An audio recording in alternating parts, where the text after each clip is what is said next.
always had a kind of a dream to have a debate club here at Bay State. Maybe you guys can make that dream come true.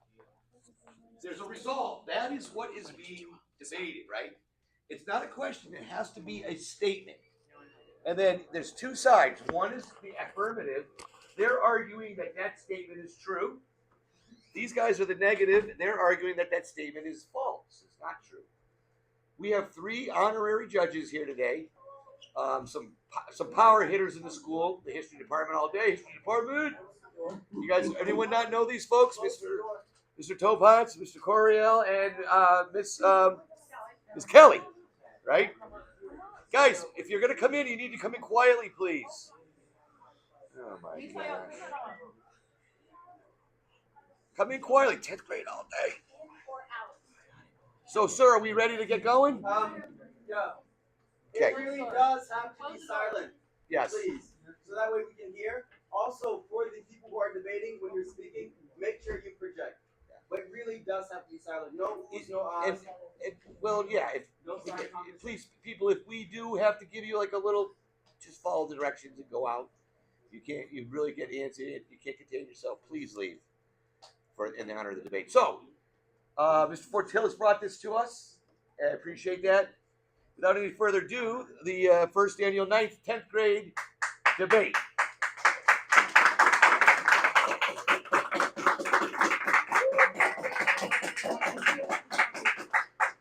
All right. The resolve that we've chosen today is hate speech is protected under the First Amendment. The first team that will go will be the affirmative, and then the negative.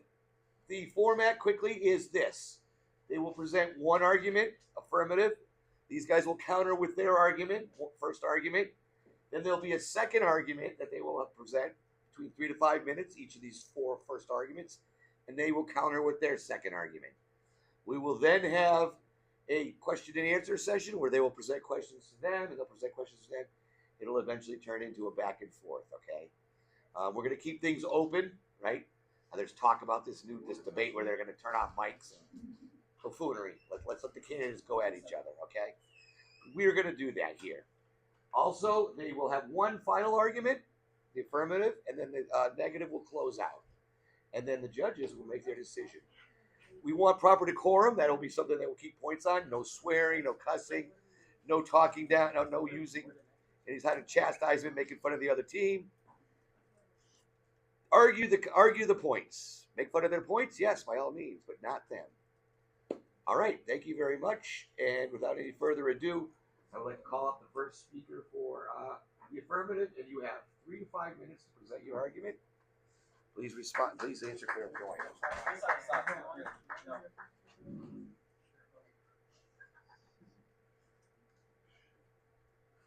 First Amendment is a right that was given to us under the Constitution of freedom of speech and freedom of religion.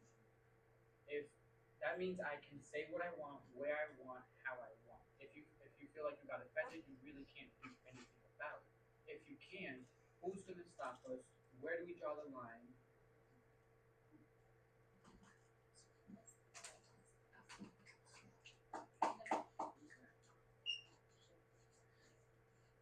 Now we'll hear from the negative side. These guys are arguing against that hate speech is protected by the First Amendment. To me, hate speech draws a fine line and how it's defined and what law protects it and doesn't. So to me, and what it's defined as, hate speech is hateful words or hateful speech towards a specific group of individuals. That could include racial, religious, but it's not just that. It's also when it insinuates crime or violence. So that is not protected under the Fourth Amendment, and there are clear laws that state that you can't use hate speech because it insinuates crime. And if it insinuates crime, that's just like saying to a cop, "I have drugs in my car." Like, if they were to say they have drugs in their car, they obviously have to search them. If you have hate speech is defined as hateful words towards a specific group of individuals that falls under religion or race that insinuates crime. You say I hate black people, I want to kill them all, or I want to kill the next black person I see. It's hate speech because you want to commit a crime or just specifically individuals. That's right. It's true. It's true.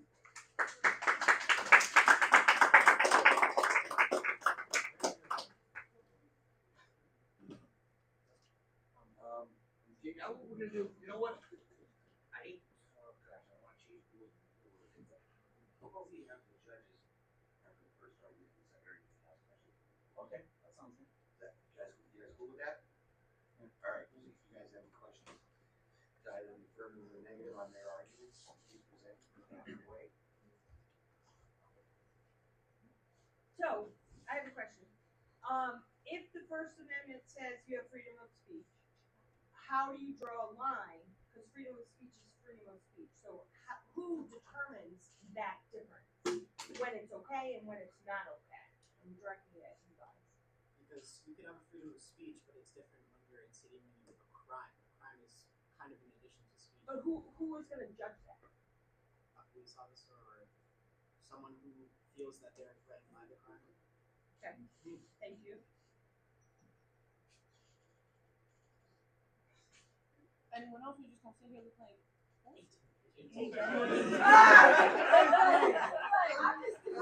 Is this so awkward?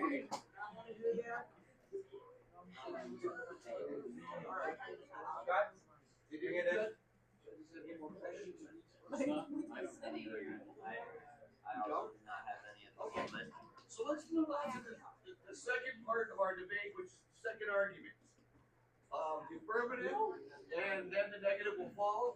You can have a completely new argument, or you can counter an argument that's already been presented by the other side. Starting with the affirmative. He said in his opinion that hate speech is coming with crime and like it can offend others with certain religions and stuff. But how do you define hate speech? If it's subjective, if it's personal, if it's opinionated. All right, now the second argument from the negative side.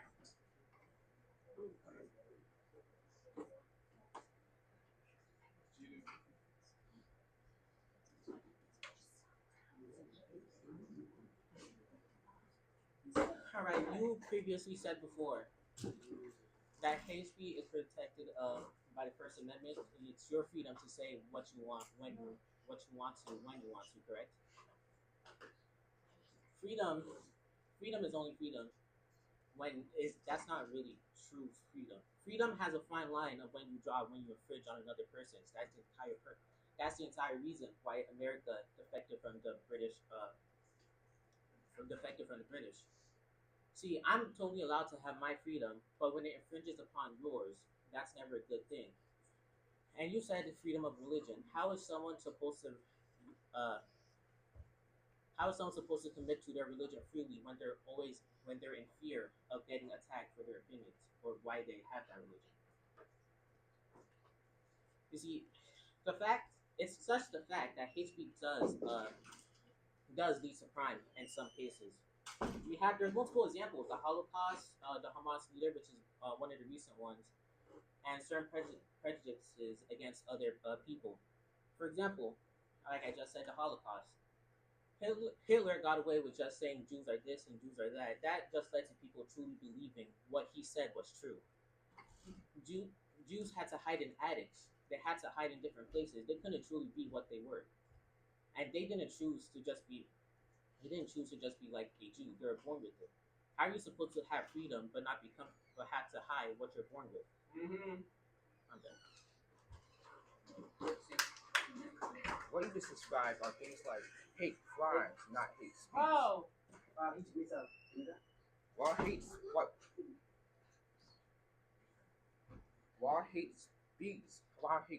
speech can lead to hate crimes and hate of a certain group or religion, things like that.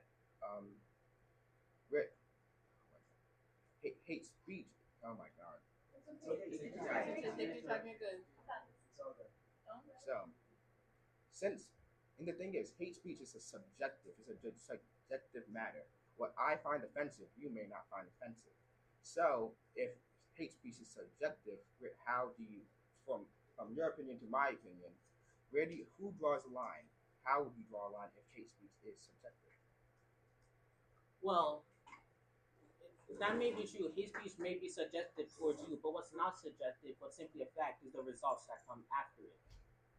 You see, there's X and Y variable, there's an independent variable, there's an input and output. The output is what changes the input. If what you say can change the output is not subjective like the input is. The output is just a fact. And we have clearly seen, like I just said, the Holocaust and the Hamas leader being released, calling violence upon Israelis. We clearly see the results of that. That has directly led to violence. So, while you may think hate speech may be subjective, the results clearly show that it is not. We're in the question and answer phase. You guys don't have to just go back and forth now for about 10 minutes. So let's go ahead and vote. Ask a question. And anybody from the panel can chime in. You said that every output, your input has an output, but they're not the same things. Like some people can laugh at the thing that was said, or some people can like take it to offense. There's a difference from that line. For example, if you go to a place like public and someone says something hateful, and they don't take it offensive, and somebody else gets offensive, it doesn't matter. When you're out in the public, it's like if you're in a private area and something is said, it doesn't matter. Like that's in its own place. It's protected. So whatever you say, no matter if someone takes offense to it, some others might not. Part of what you said is definitely true. Some people have their own senses of humor. Some people take what might be a grain of salt to others freely. But you said something about it just being in private. Sure, everyone can have their own opinions in private, that's fine. But if it's in private, and it leads to violence, why is it really private if it leads to violence? Like it makes no to me, however, it makes no sense. Like sure, you can have your own private opinion, sure. But if it's private, why would other people need to know? Would you rather just keep your mouth shut for a minute or two, or just to deal with an entire fight?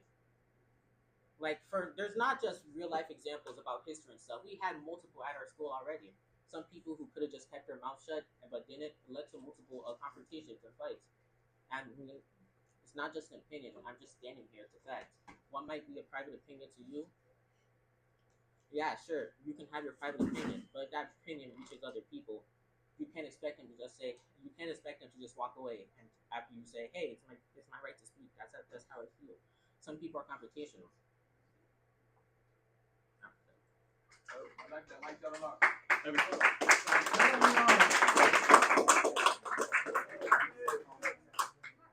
Before you talk, I just have a quick question. So you guys have talked about how it's subjective. What is your definition of hate speech? Our team has a very broad definition of hate speech. So since our definition is so broad, we decided as a team not to give it one set definition.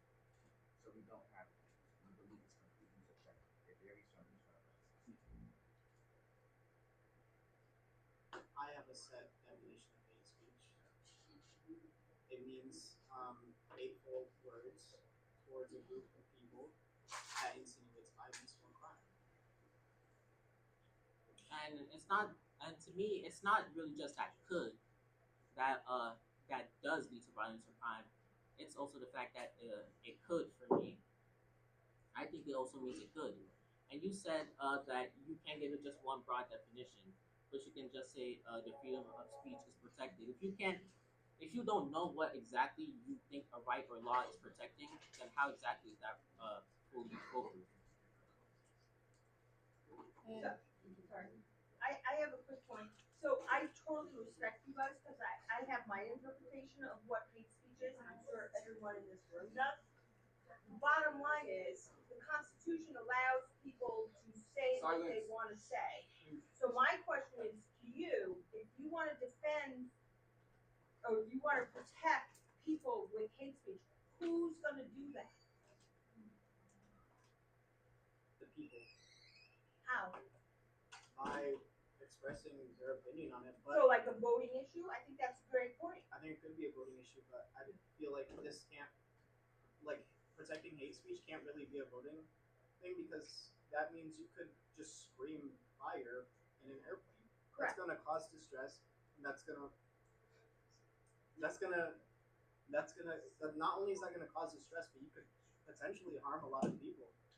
So Mr. Chopax was saying, what is hate speech? So we have to define that, and then we have to regulate that. Or do we all come here because we want freedom? I'm going to go on a rant, but freedom from what was taken from us, from you guys mentioned from England when we came here, right? And we're trying to protect individual rights.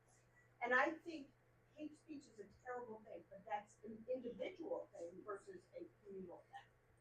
And I believe that people should have the right to what they should want to say. Like, if someone wants to walk down the street and say, like, I hate niggers, like, that's them. No, really. But is that hate speech? Is that No, hate speech? because he's not insinuating crime or Okay, I get violence. your point. I got you. He's not insinuating crime or violence. Just to add something else, if we're just going to go by the law, I think it's appropriate that we answer in kind. It says that here in the American Library Association, it says that here under the current First Amendment jurisprudence, which is actually an attachment to the law, hate speech can only be criminalized when it directly incites ethnic criminal activity or consists with specific threats of violence targeted against a person or group. That also goes with its potential there. And you said, and can something really just be free if it's, has things to it? Like freedom has a very, well, is freedom. It can be beautiful, it can be chaotic. But your freedom shouldn't have to infringe on mine, should it? Should I have to, do you find it appropriate that someone has to look both ways before they exit their house or like act like they're a criminal on the streets just because of your opinion? Do you feel like it's appropriate that just because you believe that something I did or something that I am isn't appropriate, is that a reason that I shouldn't be proud of who I am? Is that a reason that is your opinion the reason that anybody shouldn't be proud to be who they are? Is it your opinion that I shouldn't be proud to be African American? Is it your opinion that he shouldn't be proud to be from Morocco? Your opinion, however, should not infringe upon me. I'm a human being myself, and I also am entitled to my own opinions. So why can't I share mine because of yours?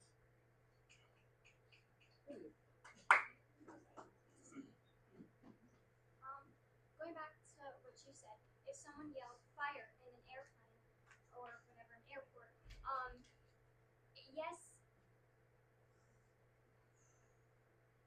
No, take your time. It's all Yes, good. take your time. Don't worry about it.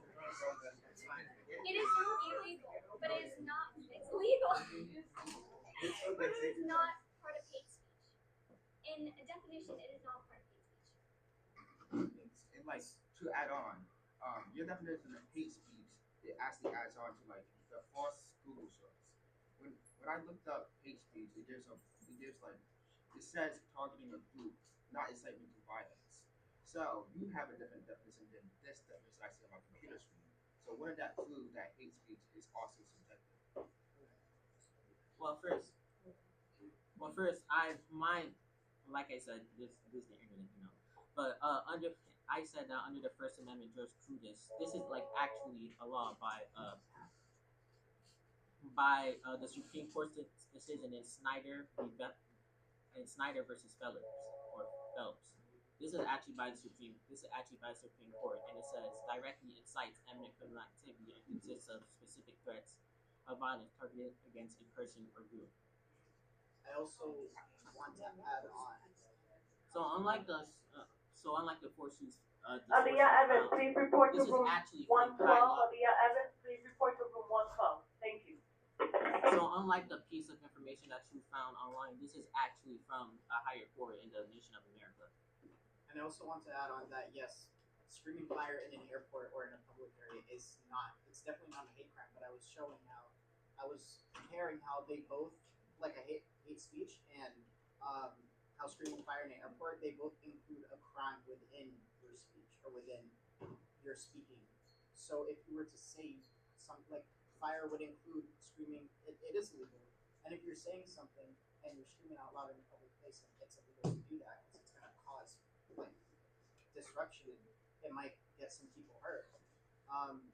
That's what I mean by hate speech. If you're saying something out loud that might get people hurt, like, oh, I want to kill the next black person I see, that is a crime, and you're insinuating that violence is going to occur in the crime. Go ahead. And on top of that, where Mark said, well, I'm sorry that y'all two were talking the whole Shut time. up, Fortune. Just let her do it. Like Mark was saying about like hate speech was like quoted to a group or whatever. Hate speech and hate crime can like be towards anything, and like yeah, everyone's sources can be also different. Some people can be false, some people can have true sources. For example, I was looking at something and it thought back to with the Ukraine and Russia war. Like that, like at one point that country was a part of Russia, and I don't know what is the point of seeing of you attacking your own people for just because your president doesn't like what's going on or how people are being treated. But at the end of the day, it's not always going to be targeted to a group of people. It's going to probably be targeted towards a person or just anything, or like how people are saying that some people in other places are like terrorists or something like that. And what I personally think is that, like, yeah, I understand where people are coming from on like, oh, this is wrong, but at the same time, I don't care about other people's feelings. But then they should respect the other person, no matter if like you think that it's offensive or they think that it's offensive. And then they like some people can be wrong in certain situations. Like Alua said, like some things if you just keep your mouth shut, not a lot of confrontation, all that would happen. Proceed.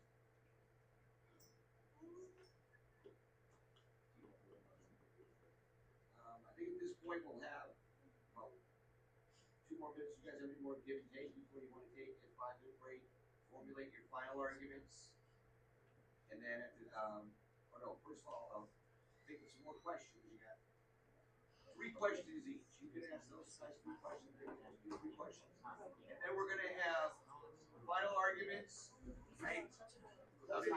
Rebuttal, and then judges will then formulate their opinion. I have a question, Anziano. Yes. Are we allowed to, you can coach your team and I can coach mine, are we allowed to do that or no? That's fine. Wow, Alright, you're that can we take 5 scared? minutes to do that? We can do that right now. Okay. Are you that scared, buddy? Do they need the help, sir? I see what you did actually. But sir, before we actually go on with the We're taking the break. you said 2 minutes before you take the break. Oh, Jersey! We're cooking. We're drawing that line. We're drawing a fine line.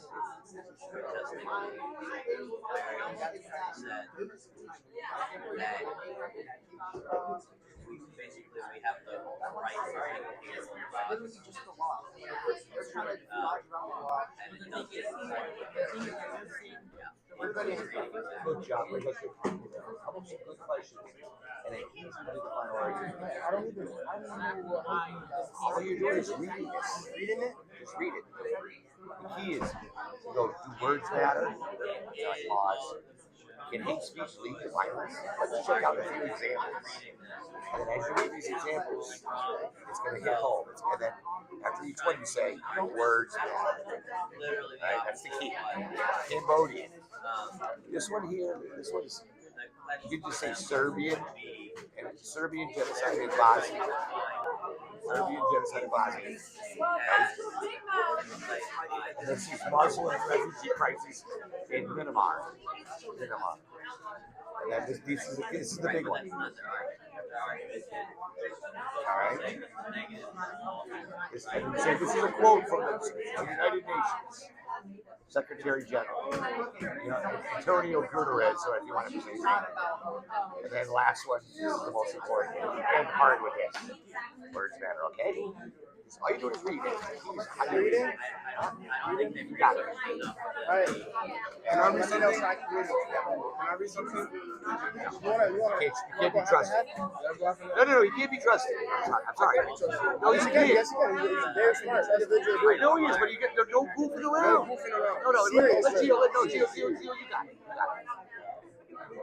I asked you for I'm super. I'm well done. What's your argument? What are you gonna say? So we're in the negative. So that means we're talking about We're talking about how hate speech is All right. So you guys think Well, it is inciting violence. Like, it has to be basically, there's a response for that was wildfire throughout theater. Obviously, the desire. So in 1969, the adjustment to that was when the speech is like incite, right? Like, this speech is going to start a rise. Whether or not it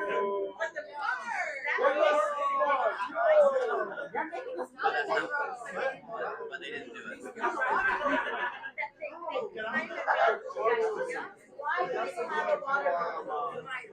No, they did not articulate it.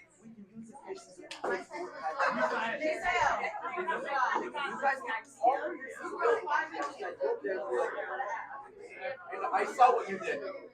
It was very well done. No, it was very well done. Okay, go back to class. I'm gonna text your teacher. Make sure you have that. And you can show that video. You can show the video because then you can say, okay, how is that? I was wondering, Jonathan.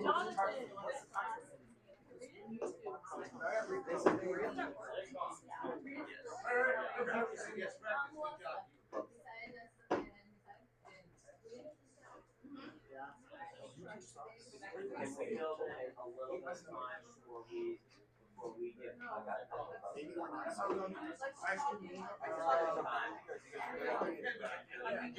Are you guys good on your end?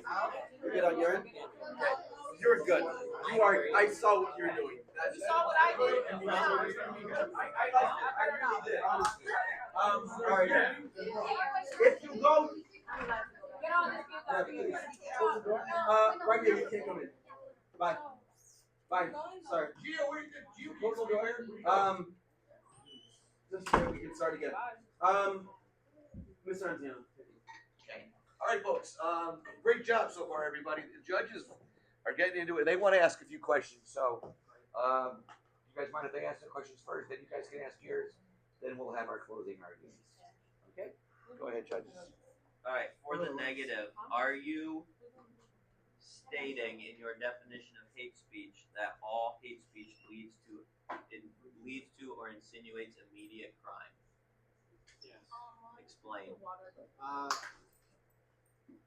For an example, if I were to commit hate speech, I would first talk about how I don't like a specific group of people, or I would say that I want to commit a crime against a specific group of people.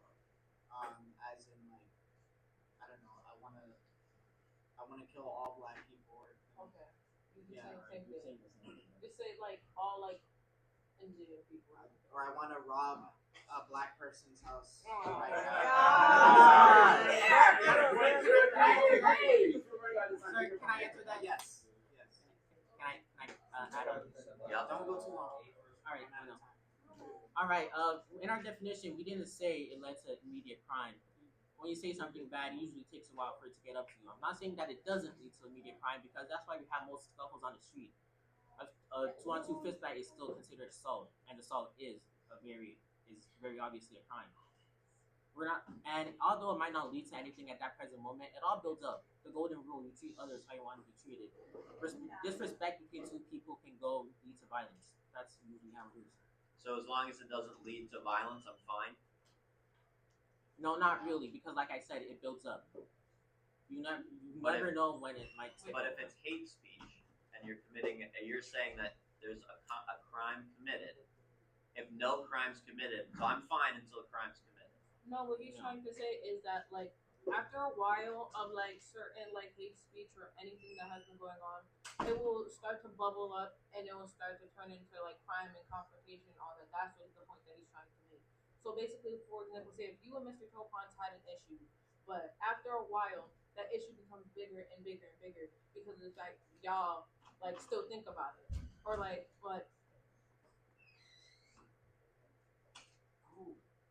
unless like y'all both think about it over and over and over until now you're like, oh, I want to fight you because you want to keep going and going and going.